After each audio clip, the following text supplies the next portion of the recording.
Good morning मित्रांनो. परत एकदा स्वागत आहे तुमचं माझ्या ब्लॉगमध्ये. काल ना मी माझ्या मॅनेजरला सांगितलं की मला 19 फेब्रुवारीला सुट्टी पाहिजे आहे. तर त्यांनी मला विचारलं की का, कशासाठी?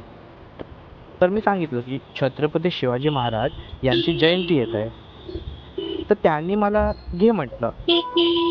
तर माझ्या मनात एक प्रश्न आला, आपल्याला सुट्टी मागावी का लागते?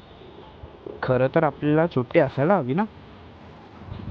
म्हणजे विचार करा, ज्या व्यक्तीमुळे आपलं अस्तित्व आहे, आपली ओळख आहे, त्यांच्या जयंतीसाठी आपल्याला सुट्टी असायला पाहिजे की नाही? आणि असं बघायला गेलं तर आपल्याला अशा कित्येक रँडम सुट्ट्या असतात, ज्यांचा काही संबंधही नाही. मग ज्या व्यक्तीमुळे आपण ताठमानेने चालायला शिकलो, त्यांच्या जयंतीसाठी सुट्टी असायला हवी की नाही?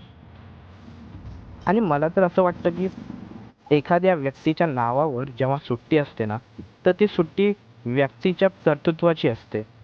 मग आपल्या महाराजांचं कर्तृत्व तर अख्ख्या जगाला माहीत आहे. मग तरी दरवर्षी सुट्टी मागावी का लागते? विचार करा.